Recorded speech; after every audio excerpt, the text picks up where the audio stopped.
O tema do painel será Plano Nacional de Internet das Coisas, IoT, e a nova realidade que se abre para a telecom. E eu gostaria de convidar para subir ao palco o moderador do painel, Eric Rodrigues, vice-presidente do Conselho da Brint e sócio da Interjato.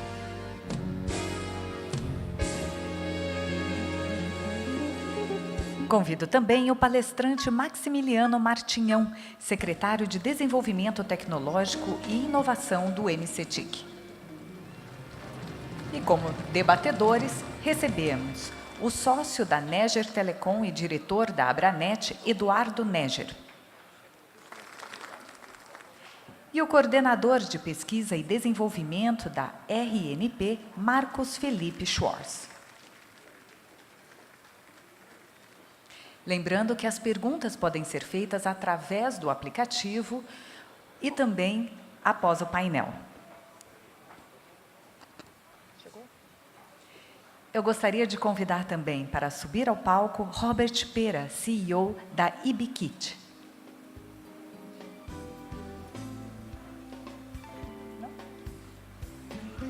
Ainda não chegou? Depois? Sim. Acho que ele vem depois. Ele vai vir em instantes. Obrigado. Bom dia a todos. Eu ainda estou aqui no clima da comemoração dos 10 anos da Brint ontem, e nós realmente superou as minhas expectativas. Eu tinha até participado da escolha do local, mas a casa era bonita e tal, tem uma grande projeção. Para os que foram lá, tiveram chance de conhecer, mas superou as minhas expectativas. Foi muito boa a festa. Quem não teve presente, eu já faço um convite aqui para o próximo ano. Não sei se vai ser no mesmo lugar, mas depois, numa festa dessa, a gente vai ficar acho que com o dever para nós mesmos de repetir a festa aí. Nesse clima de alegria, de confraternização, nós retomamos os trabalhos aqui. E temos aqui o tema de IoT, Internet das Coisas, ou IoT, como está tendo vários nomes para o mesmo assunto. A nossa escolha por trazer esse painel para o Abrint, apesar de ser um tema que parece ser específico, é um tema que vai fazer parte cada vez mais do nosso dia a dia, já faz de forma que nós não notamos, né? Essas transições tecnológicas, em geral, elas vão vindo aos poucos e a gente não tem um marco tão claro. E é evidente que é um tema que nós precisamos estar atentos. O Brasil já tem, como país, né, se propôs a fazer um plano nacional, que nós vamos conhecer já os principais pilares. E, então, é um tema importante para que nós tenhamos cada vez mais proximidade, tanto no sentido da gente entender o que está acontecendo, quanto a possibilidade de nós vermos oportunidades para nós operadores. É evidente que, quando se fala em internet das coisas, precisa de rede para tudo isso funcionar, né? Afinal, vai ser tudo, mais uma vez, uma grande rede. E ficam precisa de rede que nós temos feito. No aspecto de internet rural, onde nós temos uma presença mais significativa, é um desafio maior para o país, né? Um país que tem agroindústria e que tem as dimensões continentais que nós temos. Então, tem aspectos aí a serem discutidos também. Por isso que nós convidamos também pessoas como o Eduardo Neger, que tem uma experiência com esse foco. É evidente que envolve perspectivas científicas de estudo e nesses desafios faz sentido também a Rede Nacional de Pesquisa estar aqui conosco. E também nós entendemos que a visão da indústria, como a indústria está vendo as possibilidades e como a indústria também vai nos ajudar a transformar essas aplicações em realidade, nós também queremos ter uma visão da indústria. Então, foi essa a ideia inicial. Nós, durante o painel, vamos poder aprofundar mais os temas, mas é essa a lógica e acredito que nós vamos ter um ótimo painel. Para começar, eu gostaria de passar a palavra para uma pessoa que é de casa. O Maximiliano Martinhão tem acompanhado aqui, eu já perdi a conta aí, se são 7, 8 eventos, desses 10 aí, eu acho que, né, a partir de logo que o evento se estruturou um pouco mais, Maximiliano já começou a participar conosco. Faço um registro aqui, que quando nós levamos a nossa demanda da criação do Fundo Garantidor para o Ministério das Comunicações na época, o Maximiliano era o secretário de Telecomunicações, já identificava problemas, mas foi a pessoa que abraçou o tema e sempre que teve, sempre que pôde, somou com o tema, continua somando. Eu estava ali nos bastidores já pegando a orientação dele sobre algumas coisas que foram discutidas no painel do Fundo Garantidor. Então, eu fico muito feliz que ele tenha aceitado o convite de estar aqui conosco, inclusive porque também esse plano foi desenvolvido sob a coordenação dele. Então, eu tenho o maior prazer de passar a palavra aqui para o Maximiliano Martinhão.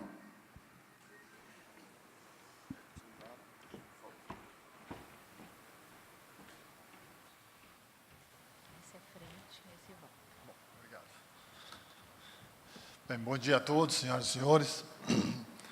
Cumprimentar os colegas de mesa. Dizer que é uma satisfação estar aqui e é uma decepção ter perdido a festa, viu?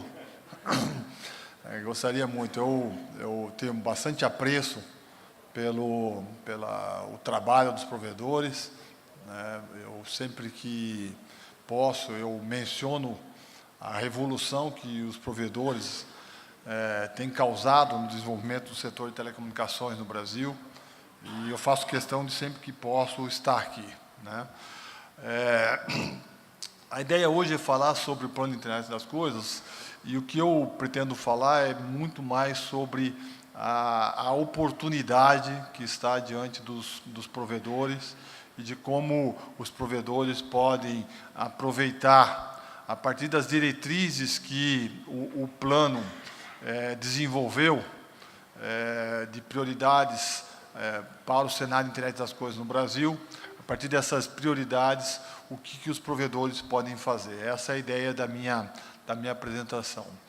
Eu aproveitei que a Brint fez 10 anos, né? Ontem, trocando mensagem com o Eric, né? Ele me falou da celebração dos 10 anos, né? E aí eu aproveitei e fiz uma apresentação, uma mensagem falando um pouco sobre essa história, né?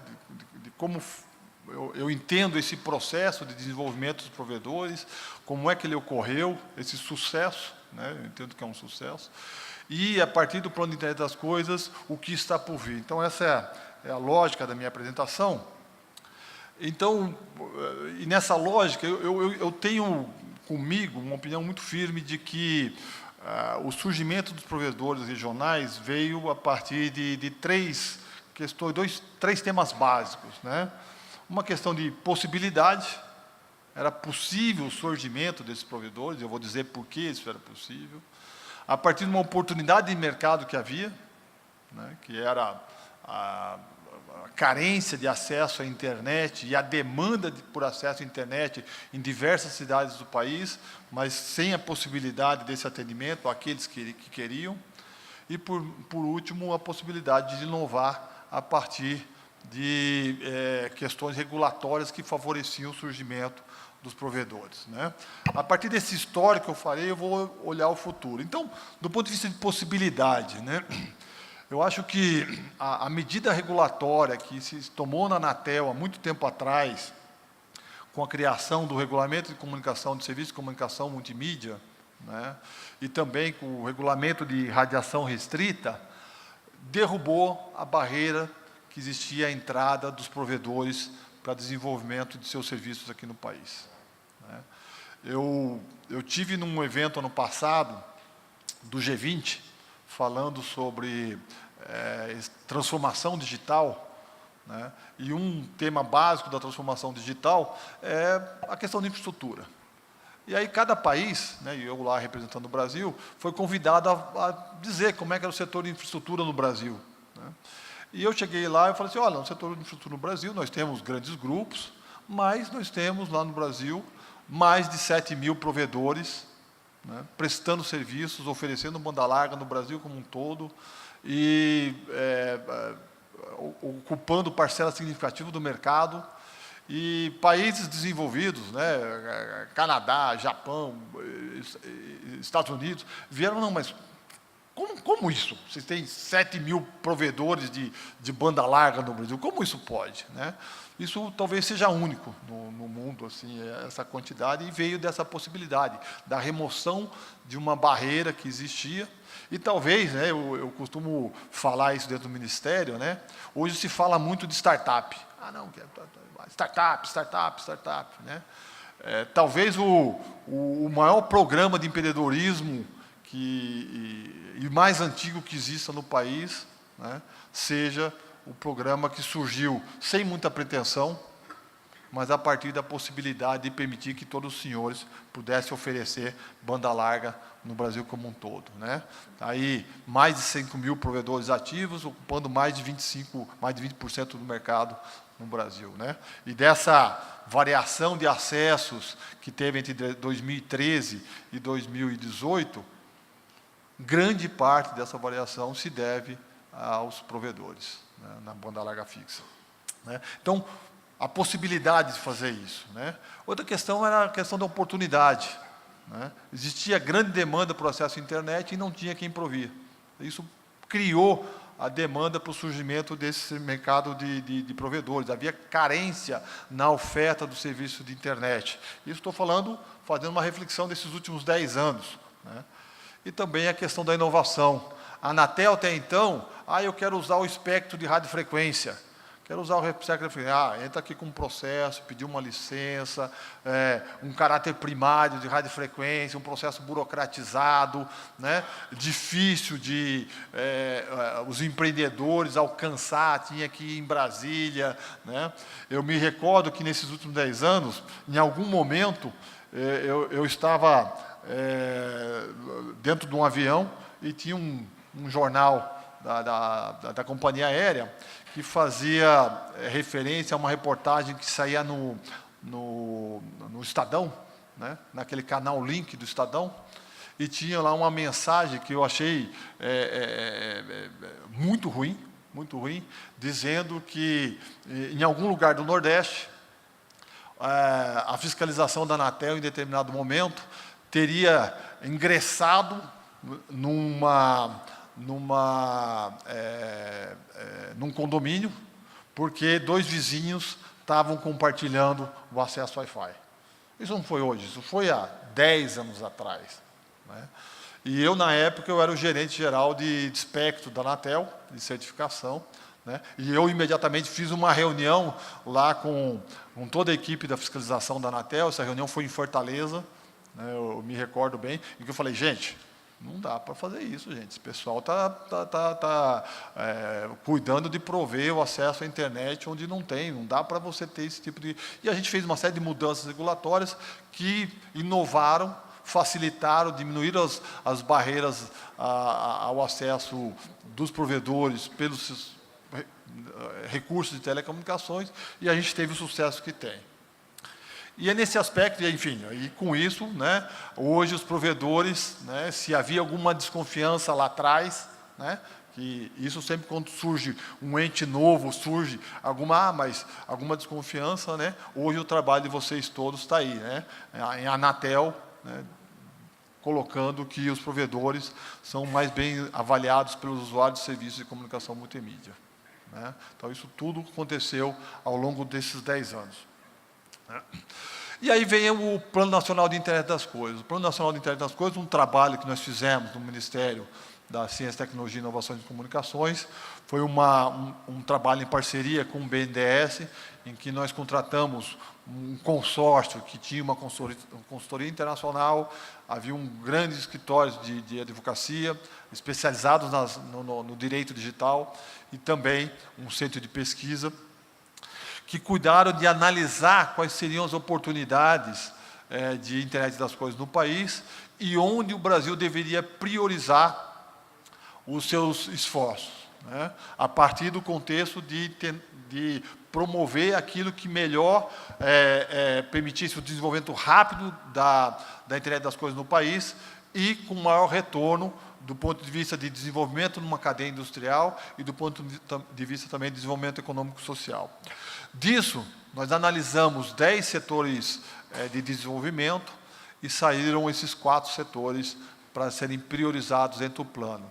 O desenvolvimento de cidades inteligentes, por meio da internet das coisas, melhorias nos sistemas de saúde, apoio ao agronegócio brasileiro no meio rural e desenvolvimento e melhoria da competitividade brasileira no setor industrial. Então, nós estamos falando aí de Smart Cities, saúde, área rural e manufatura avançada. Essas são as 4 prioridades, setores prioritários dentro do plano. E o que o plano ele traz de medidas? Ele traz em torno de... Não sei se, na tela aqui cortou um pouco, não sei se está cortando aí, mas aparentemente não. Ele traz em torno de 60 medidas, iniciativas, né, focadas em 4 setores de desenvolvimento, né, a promoção da inovação, desenvolvimento de recursos humanos, tratamento de aspectos regulatórios e também de aspectos de conectividade. Então, inovação, fomentar, por meio dos recursos do governo federal, o desenvolvimento de aplicações de internet das coisas. Colocar recursos para desenvolvimento de startups, ideias inovadoras, né, criar capital humano, né, levar a formação de pessoas para atuar em toda a cadeia de internet das coisas no Brasil. Tratar de aspectos regulatórios, e aí existem diversos aspectos regulatórios. Um deles, por exemplo, é a questão do roaming, outra questão é a questão da tributação, outra questão é a própria definição de internet das coisas. E, por fim, promover ações para melhorar a conectividade em todo o país. O IoT, e aí, eu falei de 10 anos para cá, agora vamos olhar os próximos 10 anos. O IoT é a maior promessa tecnológica para os próximos anos. Nós estamos falando, no trabalho que foi feito junto com essa consultoria internacional, o crescimento do PIB do setor de IoT no Brasil até 2025 levará a um acúmulo econômico de 250 bilhões de reais até 2025. Então, é um segmento econômico praticamente inexplorado que até 2025 valerá uma economia de 250 bilhões de reais. Nesses setores que eu mencionei, nesses 4 setores que eu mencionei. Nos outros setores agregam um pouco mais de economia, mas nesses 4 setores, uma riqueza de 250 bilhões de reais acumuladas até 2025. Então, é uma grande promessa tecnológica para os próximos anos. E, na minha opinião, hoje, os provedores eles estão, diferente dos momentos lá atrás, estão bem mais organizados e preparados para atender essas demandas do mercado, inclusive no segmento de IoT. Se lá atrás os provedores atuavam principalmente com o espectro não licenciado, utilizando Wi-Fi, hoje os provedores já possuem suas redes de fibras óticas, já distribuem seu sinal Wi-Fi nos municípios brasileiros e também já possuem até espectro licenciado. Né? Houve uma discussão grande, a gente cuidou de que a Anatel cuidasse de promover um leilão específico para os provedores. Então, na minha opinião, se a gente considerar o cenário possibilidade, oportunidade e inovação, no aspecto possibilidade, hoje os provedores estão bem organizados e preparados para atender as demandas de IoT. Também do ponto de vista de tecnologia, as tecnologias que os provedores utilizam casam bem com as tecnologias que são utilizadas para o desenvolvimento de internet das coisas. Os provedores têm os seus sistemas Wi-Fi, mas também tem o LTE, que foi adquirido a partir do desenvolvimento do leilão de espectro fixo, né, em caráter primário lá com a Anatel, e pode claramente fazer o uso de outras tecnologias, como Sigfox, LoRa, né, parceria com quem detém essas tecnologias para prover esse serviço. Então, do ponto de vista de possibilidade tecnológica, os provedores também estão bem posicionados. Se olhar especificamente no segmento do espectro de Wi-Fi, né, esse é um dado relativamente recente, 2015, né, do uso de Wi-Fi para desenvolvimento de aplicações de IoT. Né. Ele tem sido utilizado principalmente aí para aplicações comerciais, industriais, wearables e também para casas inteligentes. Né. E os provedores que têm todo o domínio dessa tecnologia podem continuar e prestar aí um grande serviço. Mais do que isso aí foi eu fiz uma busca ontem, né? Eu coloquei mapa de acesso, provedor, no Google, fiz uma busca, cidade, já saiu uma centena de mapas igual a esse aí, né? Tenho certeza que muitos provedores aqui possuem esse tipo de mapa, em que, em determinada cidade brasileira, o provedor distribuiu a sua rede de acesso Wi-Fi pela cidade, e essa rede de acesso que está pronta já pode ser utilizada para prestar serviço de internet das coisas. E isso é uma nova oportunidade de negócio para os provedores. No trabalho do Plano Nacional, uma das coisas que nós constatamos é que os grandes players terão um papel no desenvolvimento da internet das coisas, dos serviços, das novas aplicações. Mas nos estudos que nós analisamos para a elaboração do plano, havia uma mensagem clara de que 50% das novas aplicações virão de aplicações de nicho, desenvolvidas pelas pequenas e pelas microempresas. Então, os provedores têm um espaço de desenvolvimento muito grande em inovar. Né? Aí só tem um exemplo, esse slide aí também mostra um tipo de sensor Wi-Fi que está sendo utilizado aí para desenvolvimento de aplicações de cidades inteligentes. Utilizado para quê? Utilizado para fazer sistema de estacionamento inteligente, monitoramento de saúde, monitoramento de tráfego nas cidades brasileiras, iluminação inteligente, gestão de lixo, né, estradas inteligentes, isso tudo utilizando a aplicação de Wi-Fi. Então, o provedor poderia facilmente adotar essa tecnologia, inovar, entrar num novo segmento. Em conclusão da minha fala, né, então, existe uma expectativa do nosso lado, enquanto elaboradores de políticas públicas, né, em trabalhar o plano de forma a contar com a participação dos provedores. Entendemos que isso é uma oportunidade dos provedores, os provedores estão bem posicionados e, do ponto de vista mais operacional da elaboração do plano, ele está, a minuta de decreto está na Casa Civil, isso já foi divulgado. Ele define o internet das coisas como um serviço de valor adicionado, trata dessas áreas prioritárias que eu mencionei, saúde, rural, indústria e agronegócios, coloca a governança do plano dentro do Ministério de Ciência, Tecnologia, Inovações e Comunicações e coloca prioridade naquelas 60 iniciativas que eu mencionei. Basicamente é isso que eu tenho para apresentar.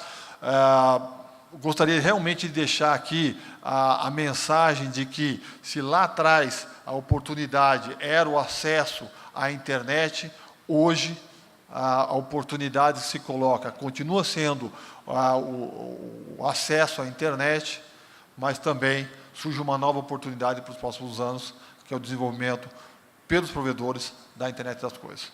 Muito obrigado. Obrigado, Max. Dando sequência, lembra aos senhores que nós teremos espaço para perguntas no final das apresentações e também elas podem ser feitas através do aplicativo do Abrint 2018. Bem, eu agora passo a palavra para o Marcos Felipe, que é da RNP.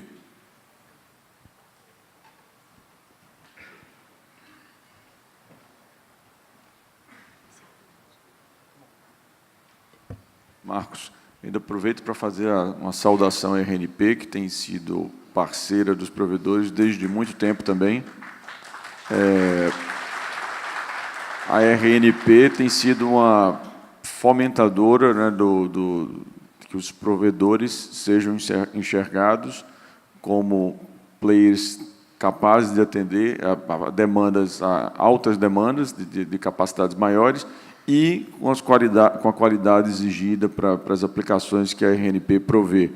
Da última vez, esse número meu tem quase um ano de desatualização, viu, Celso? Mas eram 88 empresas que já estavam envolvidas com a RNP e esse número só faz crescer. A RNP está presente aqui no nosso evento com stand. O time da RNP me disse ontem que tem sido assim muito procurada e então a RNP desde muito tempo coloca os provedores, né, enxerga os provedores com bastante respeito e potencial. Então, isso é muito simbólico para a gente, além das empresas que já têm relacionamento com a RNP, mas é simbólico para a classe. Então, eu aproveito assim, a sua presença para fazer essa saudação. Marcos, por favor, leve esse reconhecimento para todo o time também. Muito obrigado. Queria agradecer aqui a oportunidade. Então, eu venho aqui trazer um pouco da visão da RNP, né, com relação à IoT e toda essa evolução que está acontecendo, né. Para algumas pessoas que não conhecem, né, a Rede Nacional de Ensino e Pesquisa foi criada em 89, né, através do MCT na época, e a principal proposta, né, é criar uma infraestrutura para a conectividade das instituições de ensino e pesquisas federais e nacionais. Nesse sentido, então, a gente trabalha para interconectar tanto universidades, com institutos tecnológicos, centros de pesquisas, centros culturais, hospitais universitários, bibliotecas, uma série de instituições, e por isso algumas características são diferenciadas, né, dos provedores convencionais tradicionais, principalmente com relação à preocupação com as demandas, né, específicas. Então, aqui não é muito questão da abrangência, né, um número menor de instituições, mas você tem uma preocupação grande de atender especificidades, por exemplo, de centros de pesquisas que demandam bastante atenção, né. Essa topologia atual da RNP, né, a gente está presente em todos os estados da federação, né. A gente também trabalha com um modelo de redes metropolitanas, onde a gente fomenta a infraestrutura e organiza consórcios para operar essas redes em camada metropolitana. E também, né, a gente está trabalhando aí sempre em expansão, né, das capacidades. Hoje a gente trabalha de capacidade de 1 GB no tronco da rede até 100 GB atualmente, né. E também tem acessos internacionais para a interconexão do tráfego com as redes acadêmicas de outros países. Então, essa infraestrutura, basicamente, né, ela se traduz em 600 organizações usuárias, né, 1.500 campos conectados, 8 milhões de alunos e professores, 35 mil grupos de pesquisas e 150 mil pesquisadores, né. Nesse sentido, então, a nossa área de atuação é tanto no desenvolvimento tecnológico das redes, né, a gente tem um programa de P&D que trabalha com isso, ofertar infraestrutura de internet avançada. Então, nesse modelo, trata-se principalmente dos requisitos adicionais da comunidade acadêmica, de colaboração, e também desenvolver soluções, tecnologias, e, por certa forma, também a qualificação de recursos humanos, né. A gente também conta com uma escola superior de redes, que possibilita, então, oferecer cursos, né, na área de redes, tanto de segurança quanto gestão, para fomentar, então, esses desenvolvimentos. Essa rede, então, está presente, como eu falei, em todas as unidades da federação, né, e a principal questão aqui é que a gente chama de e-ciência, né, que é uma das principais fontes de inovação que a gente trabalha, que é juntar, então, os centros de pesquisas, usando essas infraestruturas distribuídas, né. Então, a comunidade de redes acadêmica do Brasil é muito próxima da RNP por esse sentido, né. Então, dessa forma, os serviços que se traduzem com isso são a conectividade, né, seria a parte mais de provedor da RNP tradicional, serviços avançados, né, que vão desde a autenticação federada, como também questões de ferramentas de colaboração, comunicação, né, que a gente tenta trabalhar sempre com um portfólio amplo e prover, ao mesmo tempo que a conectividade para as instituições clientes, também trazer esses serviços, né, de forma a possibilitar que aquelas instituições do interior, que sejam, tenham acesso mínimo para ferramentas que possam trocar as suas pesquisas, fazer as suas reuniões e trabalhar de uma forma bem mais tranquila, sem depender de investimentos adicionais, né. Serviços para experimentação também é uma classe bem interessante, onde a gente tem tanto plataformas quanto infraestruturas, né, seja de redes, seja atualmente em IoT também, estamos trabalhando em algumas delas, com a plataforma Fireware, para que você também proveja infraestrutura e soluções que remotamente, né, as instituições nacionais possam também se desenvolver nesses campos. Como falei há pouco, a capacitação também é um fator, e um ponto também forte é a parte de gestão de pesquisa, desenvolvimento e inovação, né, que é a área que eu estou inserido. Nesse sentido, agora entrando um pouco no tema mais, a RNP tem identificado que um subconjunto, né, do tema cidades, que abrange muito esse ecossistema que a gente está inserido, que é o de campus inteligente, e é isso que faz um vínculo com o nosso trabalho com o tema de IoT, né? No sentido de que o campus ele também é uma cidade, né, mas com umas características específicas. Então, você consegue aplicar todos aqueles conceitos e problemáticas que existem, né, logística, transporte, segurança, saúde, tudo isso permeia também o campus. E, além disso, né, por se tratar de campus, você tem também já uma capacitação muito mais densa, né? Então, você permite pesquisas, permite a troca de experiências, e o que você precisa mesmo é ter uma certa interlocução entre essas instituições, para fomentar realmente esse tema que é multidisciplinar, que é a IoT. Então, é nesse momento que a gente está trabalhando atualmente, e a gente aproveitou, né, que é os eventos anuais que a gente tem na organização, contato com as universidades, e tem feito diálogos frequentes sobre desafios, né, como é que é a capacidade de experimentação, onde pode ser investido esses esforços. E, por último, né, a gente fez também uma pesquisa, que eu vou compartilhar aqui um pouco dos dados, sobre quais são os desafios e as iniciativas que já estão acontecendo nessa área, né. Um pouco mais sobre desafios aqui, né, como as cidades, no campus também tem vários desafios de infraestrutura, a criação do conhecimento, especialização, né, para se manter ou gerar todas essas novas tecnologias, segurança, privacidade. A multidisciplinaridade do tema também ela é uma barreira para que se consiga solucionar e desenvolver de forma isolada. Então, há muito mais uma comoção conjunta para esses desafios, né, e também a geração de novos modelos de negócio, né. Muitas das oportunidades ainda não estão claras, né, então tem muito desafios sobre isso. E o segundo ponto aqui, então, que eu posso trazer é como a gente faz para criar essa rede de colaboração, né.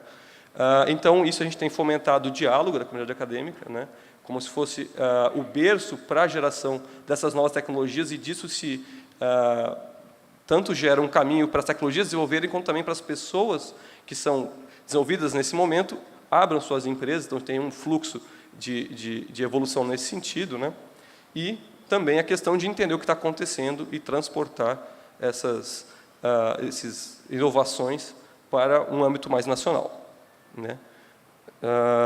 Então, com isso, né, a gente fez uma pesquisa aí em novembro do ano passado, né, num contexto de gestores de TI, de instituições acadêmicas brasileiras, servidores e colaboradores, professores e alunos. 63% aí era mais o conceito do gestor, que é geralmente o ponto de contato nosso com a instituição, e ele que representa os serviços básicos de rede, as demandas, infraestrutura. Então, é um ponto focal bem interessante. Nesse sentido, uma das perguntas era a priorização de casos, né? Então, se vê que a principal preocupação é a questão de segurança das instalações do campus, né? Isso é tanto com relação a você fazer reportes, né, de incidentes, quanto também, né, infraestrutura para monitoramento e detecção, né? Como você sabe, os campus eles têm tanto em situações em regiões metropolitanas quanto em regiões mais ermas. Então, é uma preocupação que varia de várias formas. A gestão de consumo energético também é bastante relevante, assim como sala de aulas, né, restaurantes, hospitais, todos esses entidades estão presentes no campus, né? E assim também medição de desempenho acadêmico, a adoção das tecnologias e muitas outras, né? Nesse contexto, as principais sugestões que foram trazidas, né, foi então que as iniciativas têm que ser compartilhadas para evitar o retrabalho e catalisar esses desenvolvimentos, né? Não tem por que ficar como proposta de inovação e pesquisa, você ficar sempre provando o mesmo ponto. E se você não tem um canal muito claro no tema de IoT, você acaba sempre perdendo esse time, né? A produção de soluções de campos inteligentes em conjunto, né, para se fazer um pacote de soluções, até porque a IoT você vai tanto da infraestrutura quanto das camadas de software em cima, quanto as regras de negócios, e é uma composição então de elementos. Então você conseguir empacotar isso para atender demandas das instituições federais de ensino superior, né, é uma demanda muito relevante, né, e assim acabaria criando um mercado que você está gerando aí tanto o ponto produtor, como pesquisa, algumas empresas que surgem disso, né, e também já tem um cliente, claro, aqui no contexto que a gente está trabalhando, né. Pensar em soluções conjuntas, né, e também levar esse diálogo também para as áreas que estão permeando, ou também que não estão diretamente ligadas com o TI, né, que acho que é um ponto muito importante, e às vezes os pesquisadores da área, nós que trabalhamos muito com redes, acabamos não exercendo esse papel de esticar um pouco mais e trazer as problemáticas para quem está nesse mesmo contexto, né. Por último, só para generalizar um pouco, né, eu queria trazer um pouco das atuações em IoT mais amplas, né. A gente tem então esse programa de grupos de trabalho, né, que é um processo de investimento em P&D. A gente tem editais anuais e tem uma fase tem 4 fases para você criar tanto de um protótipo até um produto, né. Então, nesse contexto, a gente está agora com 2 projetos que estão no nosso 2º ano de trabalho. Um deles é um gateway de IoT, baseado em redes definidas por softwares e rádio definidas por software, que como hoje a tecnologia está muito incipiente, a ideia é você ter um equipamento até que ainda com valor elevado, mas que você possa programá-lo para ele suportar diversos protocolos e conseguir criar cenários, né, casos de uso, reimplementar isso para fazer testes em escalas. E também integrar isso, né, com os provedores de acesso. Também tem um que é o âmbito, que é a ideia de autenticação multifator, e é justamente pegar o serviço de autenticação federada, né, que a RNP provê, que é o Café, onde você consegue, com um login da sua instituição, ter acesso a sistemas e também a redes Wi-Fi em qualquer instituição nacional de ensino superior, né, ou grande parte delas. E, nesse sentido, você usa isso agora como uma autenticação para outros fatores. Por exemplo, se você quer visitar uma instituição remota e você usa o seu equipamento celular, que tem um aplicativo, para se autenticar, para entrar numa sala, para você se identificar de várias formas, né? Além disso, também, a gente participa das chamadas coordenadas internacionais, a gente gere esses projetos, né? Então, principalmente com os Estados Unidos, temos uma em segurança cibernética, que toca vários pontos de IoT, e a 4ª chamada com a União Europeia, que trabalha com temas como 5G, Cloud Computing e Internet das Coisas, né? Por último, também, a gente tem serviços para experimentação, a gente tem um serviço de test base que a gente chama, que a ideia é trabalhar com várias infraestruturas compartilhadas, hospedadas pela RNP e por instituições, e prover esse acesso para um público mais amplo, né? Isso trabalha, então, com virtualização de redes, computação, e, atualmente, está criando uma plataforma focada no Fireware, né, que é uma das plataformas de integração de IoT, para prover isso para a comunidade, né. E também estamos estudando, né, avaliar como oferecer isso, ou qual seria a forma de oferecer isso, para também empresas, de forma que isso é uma grande plataforma para acelerar, né, provas de conceito e projetos em fase inicial, né. A gente está também tendo uma boa parceria com o CPQD, em relação ao Dojo, que é uma plataforma semelhante, né? Então, a gente começou já conversas para integrar esses esforços, estar presentes nos mesmos momentos e catalisar isso de uma forma conjunta. Até porque o Dojo também é uma casca, digamos assim, é uma evolução, uma customização dessa plataforma Fireware para contextos mais brasileiros. Então, faz totalmente sentido a gente trabalhar dessa forma conjunta, né? E, por último, a evolução da infraestrutura, né, que a RNP provê hoje, a grande parte do seu ativo, ela tem que ser adaptada para atender essas novas demandas. Então, com isso, a gente traz algumas evoluções internas, empenhos internos para trabalhar com temas, para trabalhar com múltiplos inquilinos, virtualização de redes, computação na borda, que vai ser um serviço que vai facilitar a porta de entrada para novos players, né? Se você tem uma startup ou provedores novos que não precisam ter toda a infraestrutura própria, isso pode ajudar muito nesse contexto. Então, a ideia era mais trazer esse parecer. Queria agradecer a todos. Obrigado, Marcos. Deixamos a pergunta para o final. Na nossa sequência, nós temos a participação do CEO, o presidente da Ubiquiti, o Robert Pera. O Robert já está aqui.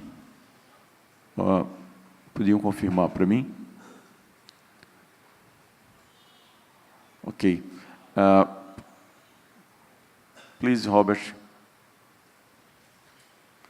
A Ubiquiti é uma grande usuária nós somos usuários dos produtos Ubiquiti, e nós escolhemos a Ubiquiti em função de termos a presença do CEO mundial da Ubiquiti do Brasil, mundial aqui no Brasil, visitando o nosso evento. E então, nada melhor do que aproveitar a presença de um CEO com produtos que nós já utilizamos, para dar também uma visão sobre a evolução de forma geral, perspectivas de evolução, e também dentro disso a IoT.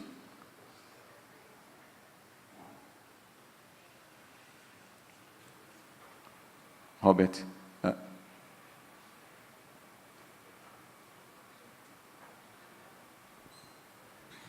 Hello. Thank you for having me here today. Unfortunately, I don't know exactly what I'm supposed to talk about. If maybe someone could give me a question. Robert, let me change then let me change the sequence. I will open to Eduardo Neger to some positions about internet in the division of the providers, and we open to questions in the end. Okay? Thank you. Pessoal, então vamos fazer o seguinte. Nós tivemos um pequeno ruído entre a assessoria da Ubiquiti, o pessoal da Ubiquiti e a nossa organização. Então nós, não sei se ficou claro, né, tanta gente envolvida aí na cadeia. Eu pensei que a Ubiquiti iria fazer uma apresentação. Então, nesse caso, eu prefiro que a gente abra para perguntas no final. E agora eu vou provocar aqui o meu amigo Eduardo Neger, que tem uma carreira muito interessante. Ele está sempre muito ligado a olhar do ponto de vista de pesquisa, de inovação, o que pode ser, né, que oportunidades, a visão do empreendedor, mas ligado à academia. Ele tem uma ligação grande com o desenvolvimento tecnológico, então tem uma experiência interessante de bloqueador de sinal de celulares para presídios. Eu conheci a solução dele, fiquei muito feliz que a gente tenha gente com essa, né, cabeça tentando fazer coisas diferentes no mercado. E o Eduardo também tem conversado sobre a internet das coisas em outros fóruns. Então, eu acho que a gente pode aproveitar bastante essa experiência, essa visão do Eduardo Neger com o que é que pode ser feito, para onde vai, se isso gera oportunidades reais para os provedores. Estou fazendo essa provocação inicial porque ele é modesto, e se a gente deixar, ele só vai falar muito especificamente de um ponto, e eu gostaria, Neger, que a gente pudesse compartilhar mais do teu sentimento aí, do como você está vendo esse processo todo. É um prazer tê-lo aqui conosco. Bom dia a todos. Eric, agradeço o convite, agradeço aos colegas da Abrint aí pela gentileza do convite. E a ideia da presença hoje aqui é a gente compartilhar um pouquinho da nossa experiência enquanto empreendedores. A gente está lá no dia a dia na empresa, como a maioria de vocês aí. A gente sabe como é complicado ter um empreendimento, uma pequena e média empresa no Brasil, e até por conta dessas dificuldades a gente acaba sendo bastante criativo. A ideia é falar um pouquinho, compartilhar um pouquinho da nossa visão e da nossa experiência com a internet das coisas, um pouquinho dentro do mercado onde nós trabalhamos, né? Nós somos aqui do interior de São Paulo, nós somos caipiras aqui do interior, e desde o início a nossa atuação dentro do segmento de internet, a nossa experiência, tem sido basicamente vinculada a aplicações rurais, né? O Max deixou até bem claro que uma das grandes áreas aí, dos grandes focos de atuação na internet das coisas é o agronegócio, são aplicações rurais. E eu acho que quem trabalha aí no interior do país sabe bem que existe um grande gargalo de comunicações aqui no nosso país em relação ao acesso para áreas rurais. Esse acesso, a gente falar historicamente, a gente vai lembrar dos programas de telefonia rural. Quem está há mais tempo no mercado deve lembrar dos programas que se usava a telefonia celular, usando antenas externas, equipamentos para conseguir amplificar o sinal de celular, chegando mais recentemente às demandas de acesso à internet nas áreas rurais, que hoje têm sido bastante grandes. Muita gente tenta solucionar isso usando antenas externas e tentando captar o sinal celular, ou soluções via satélite, ou utilizando os provedores regionais que muitas vezes fazem links dedicados e acabam solucionando muito bem essas aplicações. E a gente enxerga isso como um grande mercado, um grande filão. Se a gente for olhar os grandes números, né, se a gente for olhar o Brasil, a área do país que é urbanizada, a gente não chega a ter 10% do território brasileiro com áreas urbanas, né? Quer dizer, 90% do país são áreas rurais ou áreas que não são urbanizadas, né? Então, a gente pode até concentrar toda a cobertura de infraestrutura, seja infraestrutura de acessibilidade móvel ou acessibilidade fixa, nesses centros urbanos. Então, quando a gente fala que o segmento rural é um nicho, na verdade, nós estamos falando de 90% do território, né? Eu não sei como a operação de cada um funciona, mas eu creio que todo mundo deve ter tido alguma experiência. Não sei, quem aqui já tem atendimento de internet em áreas rurais, só para eu ter uma ideia? Então, a gente já percebe, Marcos, a internet das coisas para a área rural, a gente já tem, naturalmente, já tem muitas empresas que já têm essa visão, né? Porque quando a gente fala das obrigações de atendimento, de cobertura de telecomunicações, a gente fala de obrigações para a sede do município. E a gente sabe que em muitos municípios a sede é muito pequenininha, tem um ou outro distrito, e as áreas que circundam o município, as áreas rurais, são muito maiores e a demanda é muito grande. E quando a gente fala de internet das coisas, a gente muda um pouquinho o foco, né? Continua sendo internet, isso que é importante, né? O serviço do provimento continua sendo necessário, mas a gente não tem mais aquele personagem que é o usuário, a gente não tem a internet para a pessoa, a gente está modificando isso para determinados dispositivos. Então, quem tem experiência nessa área deve ter notado que um boom muito grande de demanda para a internet em área rural foi quando começou a se exigir nota fiscal eletrônica, né? Então, o caminhão não sai da propriedade, o caminhão não sai da operação de mineração, da operação extrativista, se não tiver a nota fiscal eletrônica ou a guia de extrativismo eletrônico. O que aconteceu? Esse povo todo começou a correr atrás de conectividade. A gente tem muitas fazendas, muitas operações de agronegócio que têm uma sede na área urbana para poder ter conectividade, porque na área rural não tem. Se pudesse ter essa conectividade, transferiria as operações. Então, quando a gente fala de internet das coisas, a gente muda um pouquinho esse foco, e agora esse cliente que queria isso para poder a administração acessar um home banking ou fazer alguma aplicação específica da administração do agronegócio, passa a ter toda uma rede de sensores e dispositivos que começam a demandar essa conectividade. Eu não sei se alguém aqui já teve a oportunidade de ir numa dessas feiras agrícolas de tecnologia. Tem uma muito famosa aqui no interior de São Paulo, que é a AgriShow. Eu costumo brincar que a gente vai muito em eventos de tecnologia, mas a feira que eu mais vi drone no mundo é a AgriShow. E drone lá é assunto antigo ainda, né? A gente fala de telemetria em tratores. O nível de sofisticação do agronegócio é muito grande.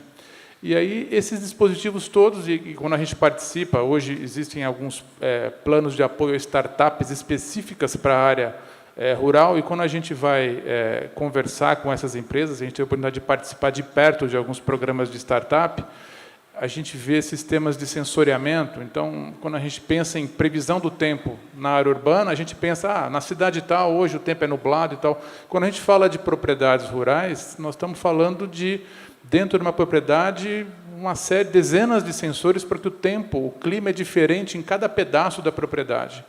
E essa informação tem que estar disponível em tempo real para o agrônomo poder fazer o planejamento, e isso tudo demanda o quê? Demanda conectividade. Então, todos os desenvolvimentos de aplicações de sensores, toda a sofisticação do agronegócio dentro desse ramo, acaba esbarrando no quê? Qual que é o problema que todo mundo coloca? Mas eu não tenho conectividade. Mas a internet lá não é muito boa. E a gente acaba encontrando desafios interessantes, porque agora não é mais a internet na sede da fazenda. Isso relativamente está bem resolvido, o link do provedor chegou ali, ou a solução satelital chegou ali. Aí, na verdade, agora, o grande problema é ter a conectividade em todos esses pontos, em todos esses sensores, né? Então, e isso, invariavelmente, vai acabar entrando para uma solução de comunicação sem fio. Aí eu acho até que quem atua mais nessa área já deve usar bastante tempo. Aí os rádios da Ubiquiti são largamente utilizados no Brasil, uma solução que os provedores usam há bastante tempo. E quando nós falamos de sensores, nós estamos falando de dispositivos que têm que ter menor consumo de bateria e exigem uma banda menor. Então, nós estamos falando de um outro tipo de conectividade que não é mais a fibra para um uso de vídeo sob demanda, mas um uso pontual para determinados tipos de sensores. Então, a gente enxerga que existe hoje uma grande oportunidade de atuação para esse novo tipo de conectividade rural, uma conectividade mais voltada a dispositivos. Então, hoje, se a gente for olhar as máquinas agrícolas mais sofisticadas, todas elas têm telesupervisão, isso já é uma coisa bastante comum em todos esses dispositivos. A questão da meteorologia, como eu já comentei, a questão de sensores. Hoje, existem startups dentro do agronegócio que se baseiam na ideia de prestação de serviços agronômicos. Os serviços agronômicos são prestados como serviço. Então, a empresa coloca sensores dentro da propriedade e uma equipe de agrônomos, de especialistas em meteorologia, remotamente vão gerenciar e falar, olha, agora é o momento de colher, agora é o momento de colocar o fertilizante. Isso tudo é feito de maneira remota.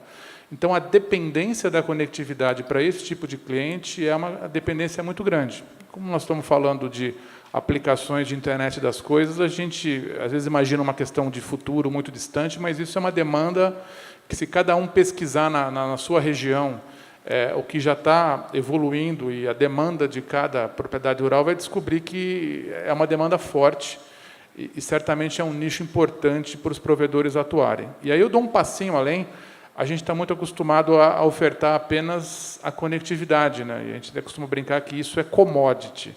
A gente talvez tenha que dar um passo além e, de repente, trabalhar um pouquinho nessa integração de ofertar o serviço, que é o que a gente chama do serviço de valor adicionado, né? Quer dizer, além de ter a conectividade pura e simples, a gente está agregando esses serviços, gerando um novo tipo de serviço, construindo um serviço, às vezes, com a demanda específica do próprio cliente, e aí conseguindo ter um retorno maior, quer dizer, a gente não ficar apenas no serviço de telecom em si, mas tentando dar um passo além e conseguir desenvolver novos serviços. Já existem vários casos de sucesso, se a gente tiver tempo, a gente pode discutir até depois em relação a isso, mas basicamente, Eric, o que a gente tinha para comentar, e acho que é importante depois talvez a gente abrir para perguntas, é essa nova perspectiva. É lógico que os provedores precisam para conseguir atingir esse novo perfil de internet das coisas rurais, certamente vão precisar fazer o uso de radiofrequência. E aí a gente sabe, eu acho que é uma briga que a Brint tem acompanhado já há bastante tempo, e acho que é uma pauta interessante para os próximos anos, aquela famosa frequência dos 450 MHz, né, que quem acompanha há muito tempo sabe que é uma faixa de frequência nobre para aplicações rurais, o alcance dela é muito grande, e ela está subutilizada, se não praticamente sem uso, praticamente ociosa com as operadoras do SMP. Quer dizer, se essa banda, de repente, tivesse uma distribuição naquela mesma lógica do leilão do LTE que aconteceu há alguns anos, certamente essa faixa de frequência, na mão dos operadores regionais, geraria uma série de novos produtos, de novos negócios. Então, acho que é importante a gente estar atento à destinação dessa faixa aí nos próximos anos, até para fomentar novos serviços. Essa discussão da faixa dos 450 já tem mais de 10 anos. Vamos fazer um exercício de imaginação. Imagina se há 10 anos essa faixa fosse destinada para os operadores regionais. Acho que a gente ia ter mais um andar aqui no evento só para aplicações de internet das coisas rurais desenvolvidas a partir dessa faixa de frequência. Então, acho que é um ponto importante aí que a entidade pode estar acompanhando nos próximos anos. Ok, muito bom. Obrigado, Néger. Sim, eu acho que a gente pode, durante a conversa, enfocar, citou os casos de sucesso, poderia citar alguns, eu gostaria que você voltasse na sequência a eles. Agora, para pegar o gancho não tenho como não deixar de passar a palavra para o Max. O Max tem acompanhado também esse outro tema que o Max acompanha, que é o 450 MHz. E queria também, Max, dentro de alguma colocação sobre o 450, que você pudesse, a partir da colocação da RNP e do próprio Neger, você que conhece, eu sei que você foi cauteloso em não aprofundar muito, dar um zoom aí no plano nacional, que tem uma complexidade, né, uma construção bastante de um conjunto de coisas, e fica à vontade também se você quiser focar novamente em algum tema em específico. Bem, obrigado. Vocês sabem que nessa questão de radiofrequência, né, eu sempre, como eu tive a oportunidade de falar, eu sempre defendi a radiofrequência para os provedores, né?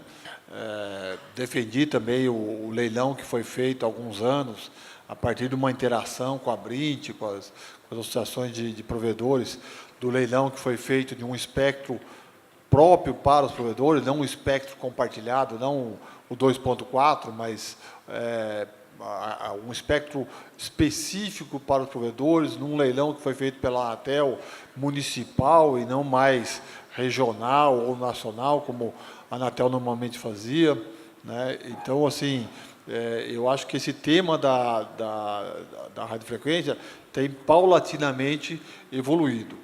A questão do 450, né, ela remonta a uma questão legal e a um processo jurídico que foi feito, um edital de licitação que foi feito pela Anatel em 2012, quando a Anatel ela realizou o leilão do 4G, ela colocou o 450 em licitação isoladamente, mas em nível nacional, e não apareceu nenhum proponente. E aí o próprio edital dizia que, se não aparecesse nenhum proponente, quem comprasse as faixas do 4G, na frequência de 2,5, obrigatoriamente assumiriam as obrigações do 450 e assumiriam também a radiofrequência de 450. Né?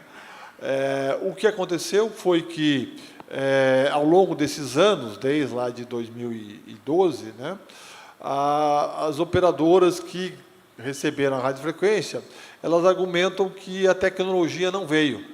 E aí fica uma questão meio de gato e rato, né, de ovo galinha, né, assim, a tecnologia não veio porque não houve investimento, ou não houve investimento porque a tecnologia não veio. E fica essa situação, de forma que hoje a Anatel está debruçada sobre esse assunto subiu ao nível do conselho da Anatel, e existem diferentes posições dentro da agência sobre como resolver essa questão. Com certeza, o que eu posso acompanhar aqui a opinião, fugindo da questão regulatória, administrativa, do processo que está em curso da Anatel, né, o que eu certamente posso dizer e acompanhar aqui o Neger, é que é uma frequência fundamental e importante para o desenvolvimento do IoT em área rural, né, um trabalho fundamental. Né? Eu acredito que a limpeza que está sendo feita pela faixa de 700, com o desligamento da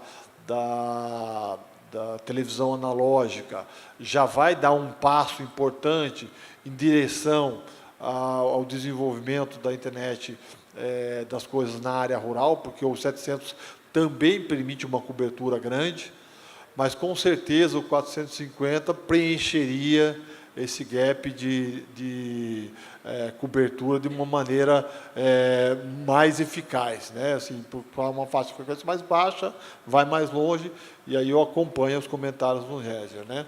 Certamente isso vai ser um desafio, e a Anatel está debruçada sobre isso para resolver essa situação. Isso está no nível do conselho da Anatel, né? Frequência, e aí também aprofundando a discussão, né, frequência continuará sendo importante, né, para o desenvolvimento do trabalho dos provedores, né, mas eu não gostaria de focar só na questão do ambiente rural, né.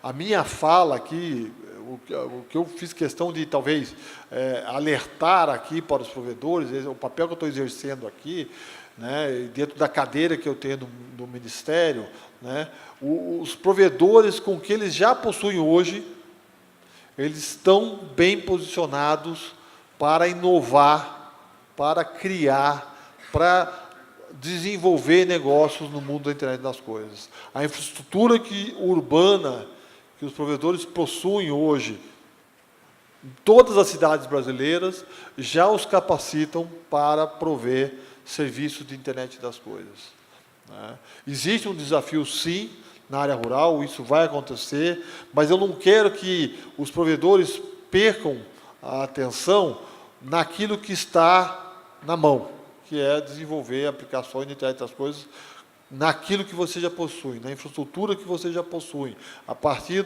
da rede Wi-Fi que você já possui, a partir do espectro licenciado que você já possui. Existe espaço para isso, vocês não têm as restrições que as operadoras móveis possuem.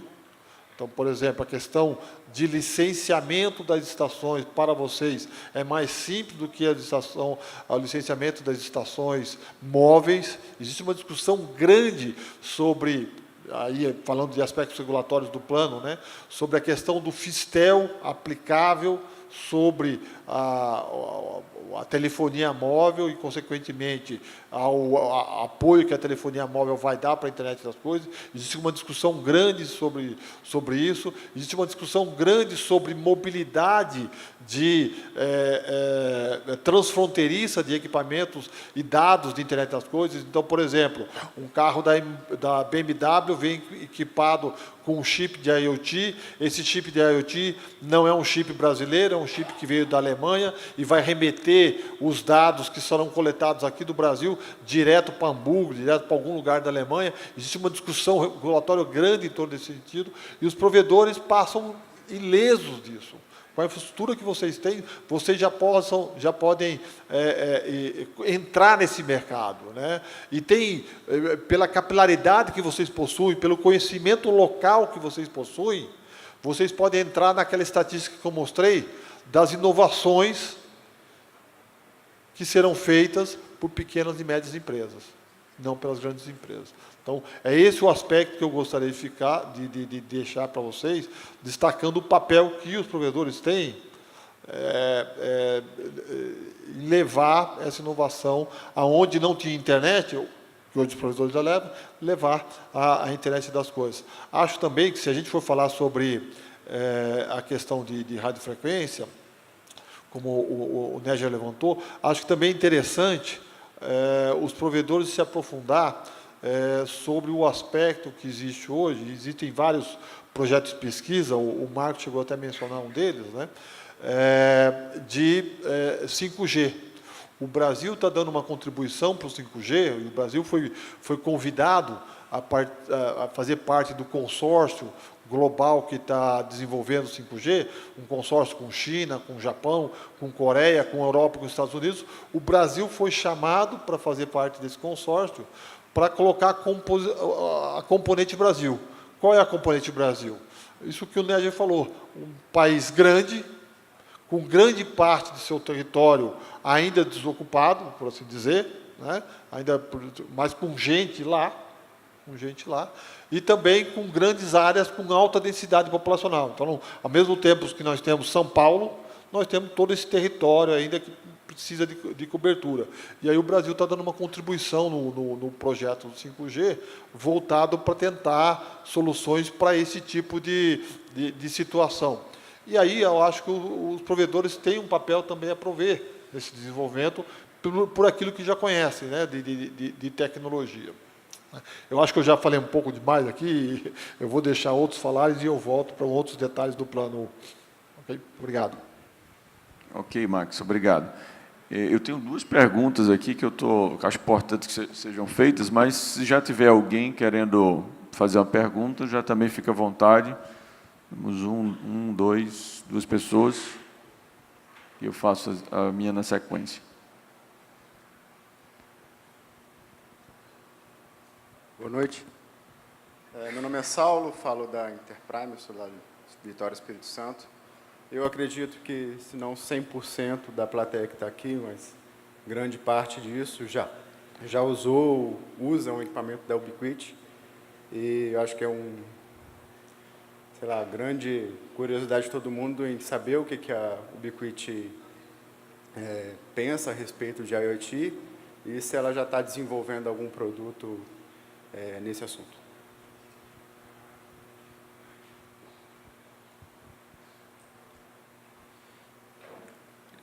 So I was just asked to talk about the security aspects of IoT. So I've been thinking about an answer for the past 10 minutes. So I'll share my thoughts on that. I think one interesting thing, I like movies. I like science fiction movies.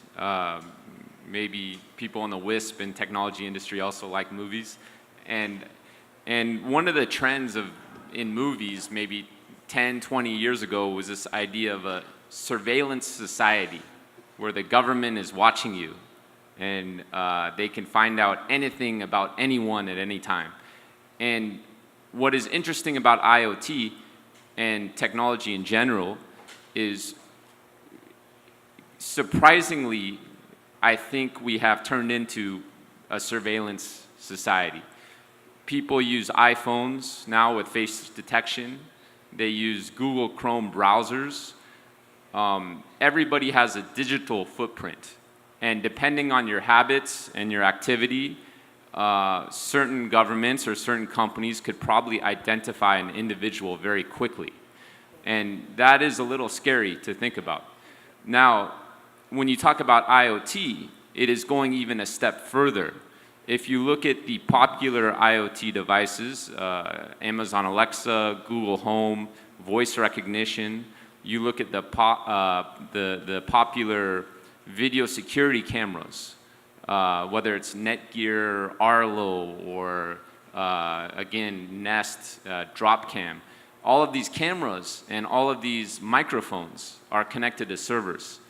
Anything you say or anything you do in your home is now stored on somebody's server forever.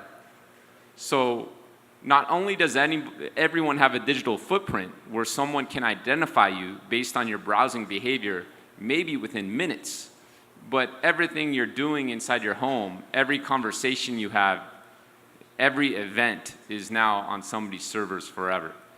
And I think that's really scary. And the general public doesn't realize how scary this is. And it's happened very fast because I think what has happened is people will, they're willing to sacrifice concerns if user experience is very good. So people like an iPhone that could instantly detect your face and open the phone. People like a Chrome web browser that could remember your favorite websites. And people like the convenience of voice recognition and the convenience of having a camera that streams to a cloud server you can easily access anywhere with a mobile phone. Now, if you look at movies 10 or 20 years ago, there was all of this, I guess, conspiracy theory and deep concern about a surveillance society. It is already here, and I don't think anybody realized how fast it's happened. One of the things Ubiquiti is concentrating on when it comes to technology and IoT in general is we believe that cloud is not the best framework for networking. Cloud is great for collaboration, for Facebook, for Instagram, for YouTube, any streaming collaboration applications. Cloud is a great solution. But when you look at things like access points, video cameras, microphones, do you really need these things cloud connected? The benefits of cloud are remote connectivity. If I have a video security camera in my home in the United States, if it's through the cloud, I can view it here in Brazil.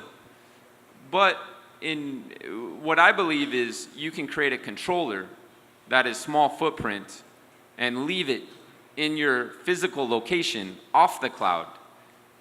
And you could create RTC to remote connect into these controllers.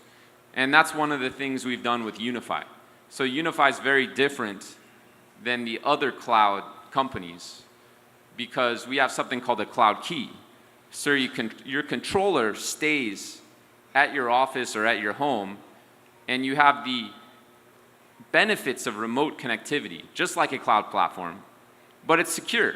It's not on our servers, there's no fees, nothing.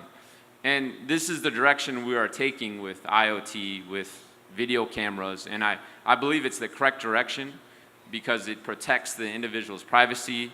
It also removes cloud support fees, and I think it's an efficient way to solve the remote access user experience challenge of networking. Okay, thank you. Bom dia, meu nome é Ricardo, eu sou gerente de produtos da Comp. Eu acho que a pergunta é mais para o Maximiliano. A gente, como desenvolvedor nacional e gerador de equipamentos, como o Eduardo, a gente tem um problema muito grande hoje das adoções das novas tecnologias aqui no Brasil. Então, a gente tem um retardo, às vezes de 1 ano ou mais, para a adoção de um LoRa, como até hoje a Anatel não tem uma frequência para operação. Estamos esperando também sobre Narrowband IoT, Endicat M1 Solutions. Então, queria saber se nesse plano nacional já pensaram em alguma coisa de como acelerar isso. E também a gente vai ter uma outra pergunta, a gente vai ter um problema muito grande com as novas certificações desses produtos. Vai ser um leque gigantesco de mais, creio, talvez 100 mil produtos aí só para IoT. E a gente tem a necessidade de se recertificar esses produtos de wireless todo ano. E qual o plano do MTIC para tentar solucionar isso para os fabricantes? Obrigado, Marcelo. Ricardo, desculpa. Não, muito boa pergunta, Ricardo. Dizer que a questão de radiofrequência está no plano. A gente analisou essas tecnologias que você mencionou e outras também. Mais do que isso, a gente chegou a firmar um acordo de cooperação com uma dessas tecnologias.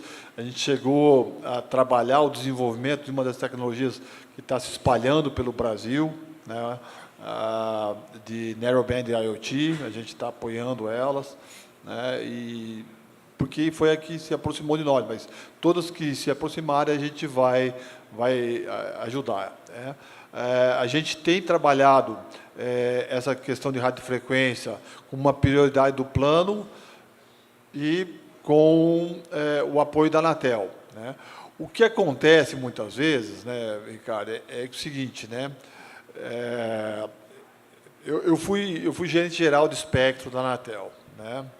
E às vezes a gente via algumas coisas, eu via lá uma coisa muito bacana, mas, né? Olha, tem uma aplicação aqui, uma tecnologia que surgiu, assim, é fenomenal, ela é bacana, utiliza que faixa, né? Se você pegar o espectro hoje de radiofrequência no Brasil, focado na área urbana, estou falando em área urbana, tá? Você pega lá o espectro de, vamos dizer lá, de 100 MHz, né, até 5 GHz. Você não vai encontrar espaço vago. A gente falou aqui do 450. O esforço para permitir o 450 funcionar começou em 2005. Entre 2005 e 2012, quando aconteceu o leilão, esse período foi utilizado, sabe para quê? Para limpar o espectro.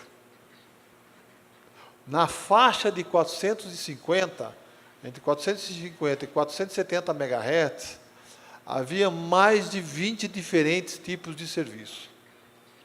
Coisas antigas, coisas recentes, mais de 20, cada um usando um pedacinho do espectro.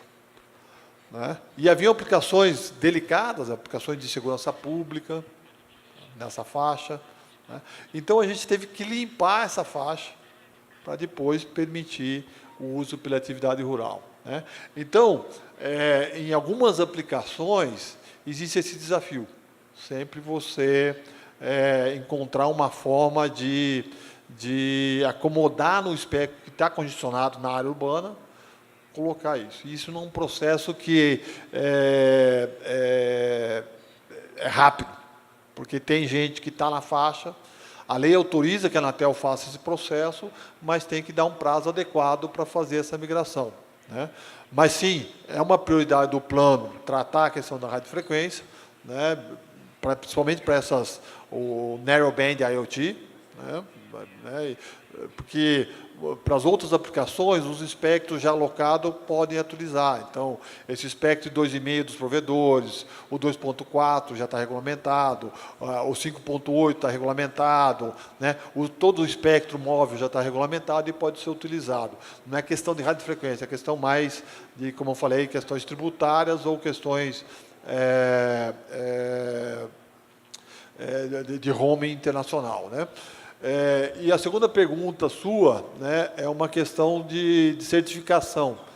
Essa questão ela não remete a uma regulamentação da Anatel, a resolução 242, que trata que realmente é uma obrigação de renovar o certificado, né, a cada ano, quando se trata de equipamento que faz uso de radiofrequência, né?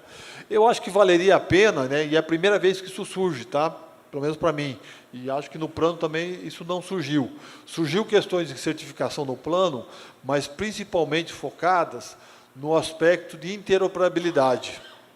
A preocupação que existia no plano é que, quando surgisse a internet das coisas, não surgisse ilhas de internet das coisas.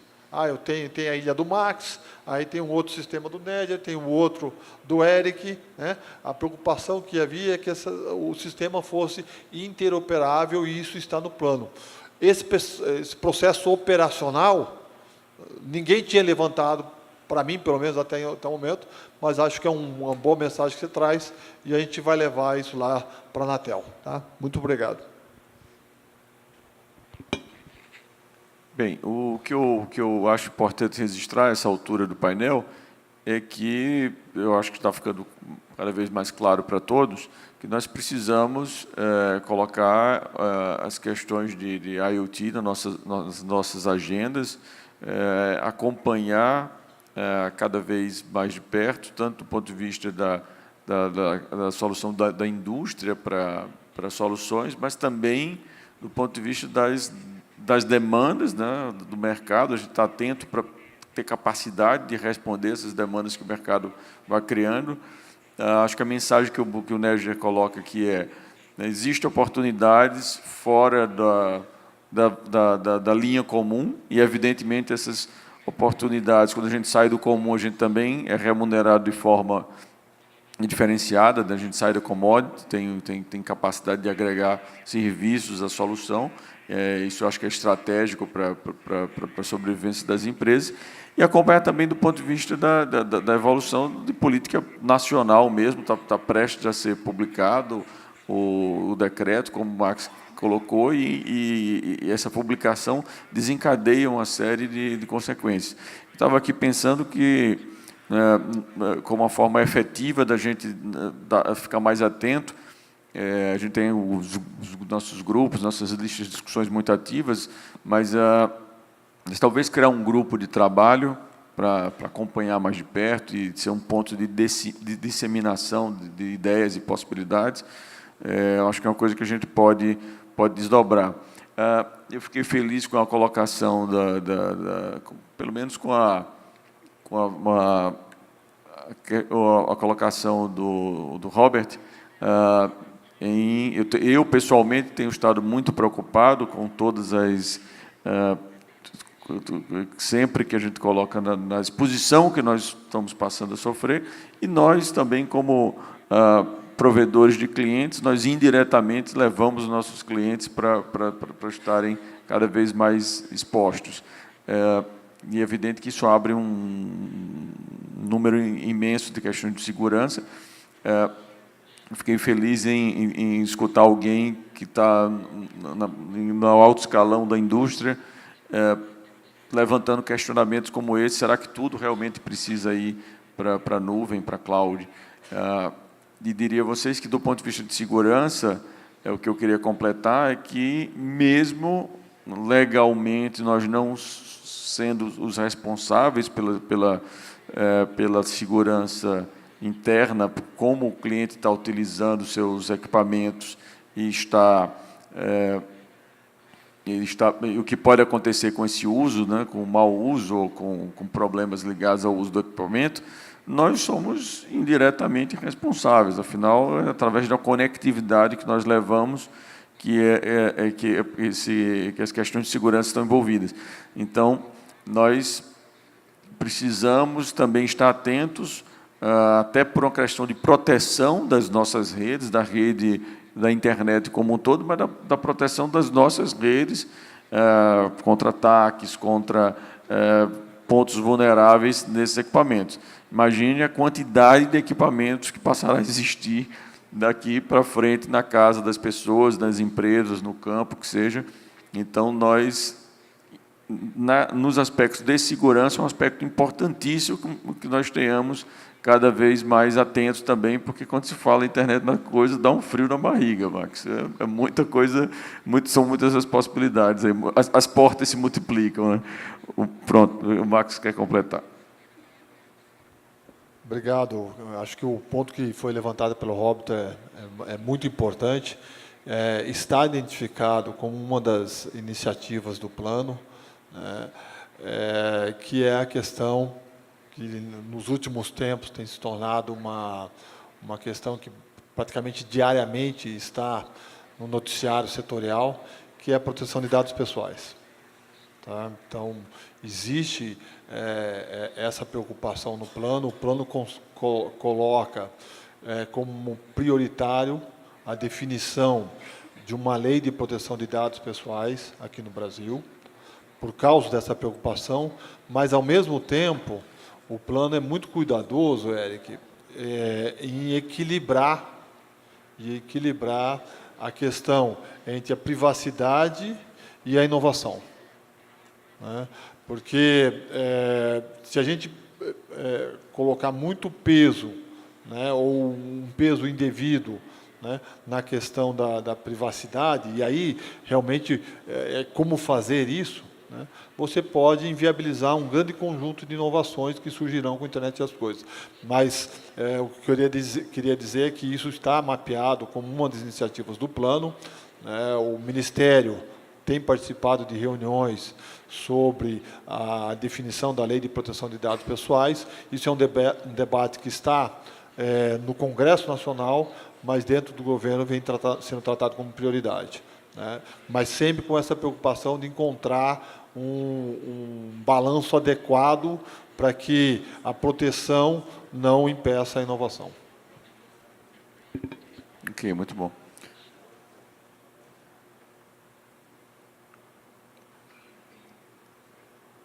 Temos uma pergunta aqui. Robert, do you like a...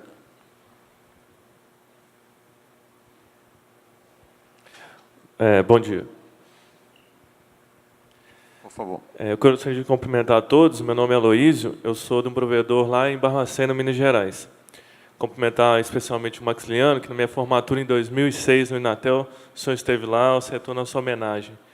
Minha pergunta são duas, uma é para o senhor Marcos e outra para o Robert.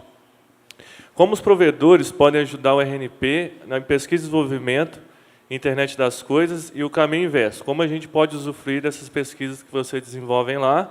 E eu acho que não ficou claro por parte do Robert se existe um desenvolvimento de equipamento ou software, enfim, para internet das coisas. Olá. Obrigado pela pergunta, Luiz. Eu acho que o principal fluxo aqui que a gente está ainda estudando e fortalecendo é como a gente pode fazer para ter uma rede, nesse caso de contatos também e acesso, para conseguir fazer essas parcerias. A gente precisa, sim, né, as pesquisas, como eu falei, no modelo atual, elas trabalham com um funil de inovação, onde a gente primeiro começa numa coisa muito acadêmica, né, um desafio de pesquisa, mas depois a gente vai chegando, né, para questões de fazer testes em pequenas escalas, em clientes reais, né. Então, o ponto seria identificar na região quais são as instituições acadêmicas que fazem uso dessas tecnologias, porque também tem uma questão, acho que é uma das barreiras, né? A ANP não trabalha hoje com o oferecimento de acesso via espectro de rádio, né? Então, a gente não domina muito esse serviço para fazer as parcerias. Então, conhecendo as instituições, a gente consegue abrir canais, né, para começar em casos mais elaborados, né, e fazer uso dessas infraestruturas.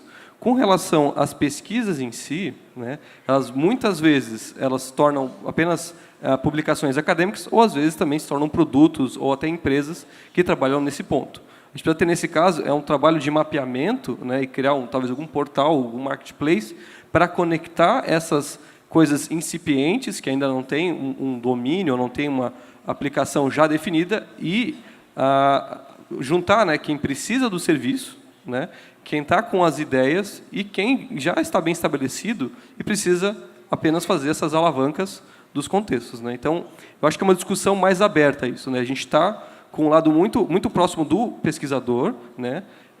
E tem muitas pessoas por perto que ainda não estão nesse laço. Eu acho que a resposta, na verdade, seria a gente precisa conversar, né? Então, a gente pode talvez trocar contatos, alguma coisa, e criar um caso de sucesso que possa ser divulgado mais amplamente, né? Obrigado.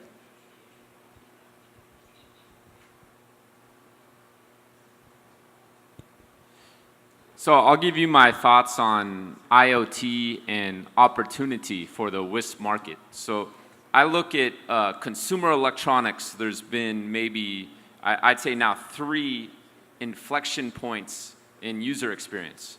So in the 80s, we can go back to 1980s, you had the introduction of the mouse for personal computers with Macintosh, and the desktop industry was dominated by Microsoft and Windows, and also Apple had a small market share.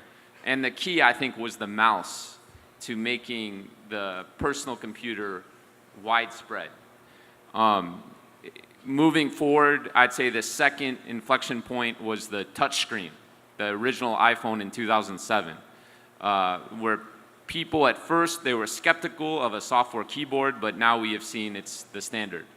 And right now, I think we're in maybe a third inflection point of consumer electronics platform, and that is voice control. And voice control for the home is going to be here for a long time. It's in the early stages. Two main people have consolidated. So you have Amazon with Alexa, and you have Google Home. And they're very, very popular in the United States, and I don't think they've yet spread to the rest of the world. But in 5 years, everybody in the world, most people in the world, let's say, will have a Google Home or an Amazon Alexa doing voice activation. Now, the PC industry and the smartphone industry are very simple from a let's say, operation standpoint. Anybody can buy a computer, anybody can buy a smartphone, and now you have software. So you have these platforms that are very easy for someone to start and to use all kinds of software. Smart home is very different because you don't have one piece of hardware. You do have your smart microphone, but you have lots of hardware. You have doorbells, you have thermostat, maybe you have blinds, lighting, garage door opener, door lock, all of these different hardware devices. And so there's a big challenge in how do you integrate these with your smart microphone. And I think it's going to be difficult for Amazon Alexa and Google Home to do this because they want the hardware device makers to support their systems. There's no one procuring the entire experience. So that's one challenge. The second challenge is the smart home, unlike PC and unlike smartphones, it's not really self-install. I've heard that over half of smart thermostats purchased are never installed. So people buy these, they want to install them, and normal people cannot install and change their HVAC controls to a new thermostat, or change a door lock, or maybe even install cameras. So there's, I think, a big opportunity for WISP to go into their customers and sell them smart home as a service if they are open to this business model. Now, what I learned, painfully learned, I tried to do a solar power business model, is that, and it didn't work. And the main reason it didn't work is because the WISP business is very profitable. As you guys know, the equipment, and Ubiquity helped with this, the cost of the equipment has come down, down, down. The user experience is quite good. Low-skilled labor, relatively low-skilled labor can install these networks. And the return on investment is very fast. So you can put a CPE maybe for $50 US, GPON ONU for $30 US, and after a few months, you have 100% profits, and it's a very good business. Now, smart home has the potential to increase the revenue further, and I believe it's a much bigger market than internet service. The problem is, to do a smart home installation is not the same as a $30 GPON ONU or a $30, $50 wireless CPE. To do a smart home properly, you're talking about multiple video cameras, thermostat, smart lighting, door lock, doorbell, garage door opener, maybe more things. And this total investment up front could easily be $1,000 or more. And the installation complexity is also more work. It's not as simple as putting an ONU inside or antenna on the roof. You will have to be responsible for the full installation. So I think the challenge is the ISP will have to do a lot more work. They will have to cover a significant upfront investment. But I think the returns and the market revenue for someone who can create or offer a customer a great smart home solution is larger. It will just require more work and more investment. So to answer your question, yes, we do have a smart home team working for some time, dedicated team, and we plan on bringing a smart home under Unify for free, and we would like to help ISPs solve this problem of creating a new revenue stream. But I am skeptical because I know the ISP, they have been spoiled with a great business model of internet service. And I don't know how hard ISPs are willing to work for new revenue streams. Ok, obrigado. Nós vamos ter mais agora uma última pergunta e depois faremos um rápido encerramento. My question is for Robert. Here. Hi, Robert. My name is Frank. I'm the founder of a startup, software startup for ISPs. We were born inside an ISP. And my question is, in America, and mostly in small towns, have you seen any success case of IoT implementations of smart cities, of any other company that is actually doing that on the United States, or any easy implementation that you can bring to us? And do you have any advice for a startup that's beginning on the ISP market? Thank you very much. Agora eu queria que você repetisse resumidamente em português para todo mundo acompanhar. Meu nome é Frank, eu sou fundador da Connect.ai, uma startup de software para provedores. A gente nasceu dentro de um provedor em Taquarituba. E eu perguntei ao Robert se ele tem um caso de sucesso para trazer dos Estados Unidos, principalmente em cidades pequenas. Se ele realmente viu alguma coisa acontecer por lá, para trazer esse exemplo real para a gente. E eu perguntei se ele tem alguma dica para startups de provedores que estão começando para inovar no mercado de provedores. The first question for if there's any successful IoT implementations in the US. I see right now the smart home market in the U.S. is divided into maybe two different businesses. So the first is what I call self-install. So self-install would be Nest, Netgear, Arlo, Chamberlain, Lutron, Schlage door locks. So there's a self-install market of many individual choices. And people will go out and buy these, install them themselves, and try to have them interoperate with Amazon Alexa or Google Home. Now, the other market is turnkey, so complete solution installed. And the leaders in that, I would say, are Vivint in Utah. There's another company called Alarm.com. ADT is very popular. They're expanding from security to total smart home. AT&T, which is a big tier 1 provider in the U.S., they tried. I think they stopped.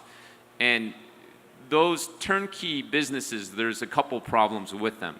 The first is they don't really make a good user experience. So they try to make all the hardware themselves, and they have the hardware designed by Asia-based ODMs, and they try to do the complete software themselves. And it is a comprehensive experience where they will install it and they will give the customer complete smart home solution, and they will charge a monthly fee. Unfortunately, it's not very good. So the user experience is nowhere near what you would get with a Nest, a smart home device, and maybe Schlage, Yale, Lutron, the individual vendors, and making it work with Alexa or Google Home. The other problem is they don't make any money. These companies have a lot of debt because on average they have to get a return on maybe $2,000 per home. When you're talking about sales, equipment, installation, and it's very hard to run a business if your return on the investment is several years. So both of those companies like Vivint and Alarm.com, they carry a lot of debt. And I think that business model is not practical for small ISPs, because small ISPs, they cannot afford to create such a hole of debt. They have to get a quick return on investment. And again, that's a problem we want to solve with Unify Home eventually. Your next question about ISP. So I've never operated an ISP. We've designed a lot of equipment for ISPs, so I can only give you my observation from the sidelines. What I can observe, if I was going to start an ISP, I would not bother with residential customers. Because if the residential customers are paying you some small amount per month, I don't think it's worth the hassle dealing with issues and site surveys and installations. I would go for business customers. For example, in the United States, I think 2 of our offices are served by WISP, and we get close to a gigabit speed, but they charge us $2,000, $3,000 a month. So I believe if I was starting a ISP today, I would use our highest end air fiber products, try to offer close to a gigabit per customer, and at very high prices. Now that's not what I should be telling you, because Ubiquiti wants to sell volume. We don't want to sell a small amount of product. But that would be what I would do if I started up. Ok, thank you. Para terminar, eu queria ouvir rapidamente um fechamento aqui do Néger e depois do Maximiliano. Bom, queria agradecer mais uma vez a oportunidade e acho que uma última mensagem para compartilhar com todos. A gente fala muito de inovação e eu acabei até esquecendo de colocar um ponto importante. Eu acho que todas as empresas, a gente está preocupado muito com o dia a dia das nossas empresas, mas a gente tem que entender que existem hoje vários mecanismos de apoio à inovação nas empresas, que muitas vezes a gente não vai atrás para pesquisar. O próprio Ministério tem várias linhas de apoio, tanto a startups como programas. Alguns foram pausados, mas certamente vão retornar no futuro, como programas da FINEP, como programas do CNPq. e que são programas que são abertos e, às vezes, a gente não aplica, não perde um tempinho ali para apresentar uma proposta, apresentar uma aplicação. Além desses programas, também a proximidade com universidades, né? A gente está muito próximo do cliente, da aplicação prática, e, às vezes, quando a gente vai falar de órgãos de fomento, de universidades, do pessoal de pesquisa, eles têm um interesse muito grande em ter essa aproximação e ter esse desenvolvimento, né? Às vezes, falta muito da academia a questão prática, e a gente, muitas vezes, no nosso dia a dia, tem a prática ali, tem o cliente, tem a aplicação. Então, muitas vezes, tentar fazer essa ponte pode ser rentável, até para a gente sair daquele universo de commodity, para a gente ter serviços mais elaborados, com uma receita melhor. Então, é um compartilhamento aí que a gente faz de experiências com a gente. A gente teve bastante sucesso com esses programas, nos ajudaram, mudaram a realidade praticamente da empresa, que a gente separou algumas pessoas de pesquisa, da atividade do dia a dia da empresa, e falou, pessoal, vocês vão agora criar o produto que daqui a 5 anos a gente vai ter ele no mercado, e, de fato, se a gente olhar hoje internamente, 80% do faturamento da nossa empresa são de produtos que não existiam há 5 anos. Então, isso a gente acaba, no começo, aproveitando esses programas de fomento, mas depois a gente percebe que no dia a dia é importante. Então, vale a pena a gente dar uma procurada, não só com programas oficiais, mas hoje tem muitas empresas que têm programas de apoio. Então, parceria com grandes empresas. Hoje, a gente olhar, boa parte das grandes empresas tem programas que elas apoiam iniciativas de pequenas empresas para desenvolvimento. Então, vale a pena todo mundo estar atento a essas aplicações.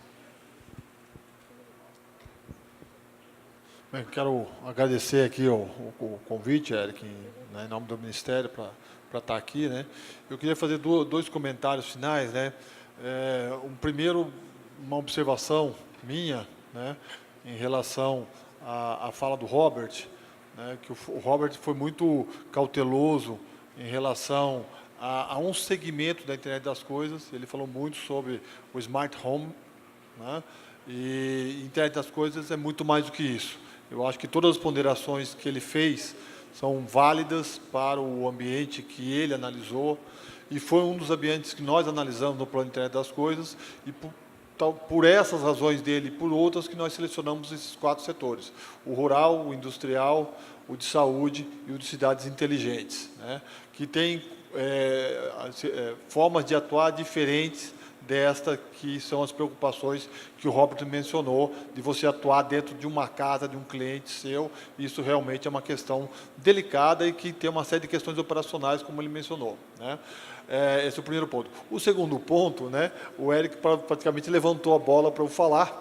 Normalmente, quando eu venho aqui numa reunião da Abrint, a gente sempre fala, não, mas tá bom, com que o governo vai apoiar, né? E talvez eu tenha tido sorte que ninguém perguntou isso hoje aqui, porque ontem teve a palestra do BNDES, né?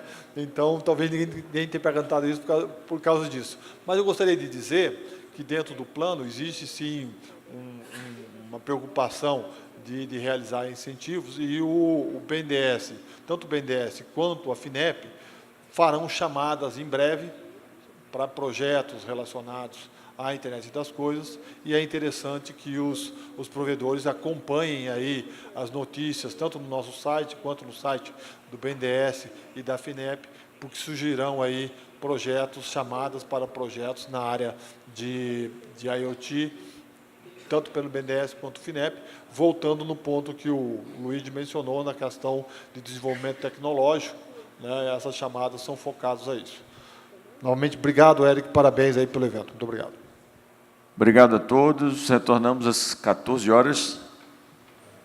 Obrigado por terem estado conosco.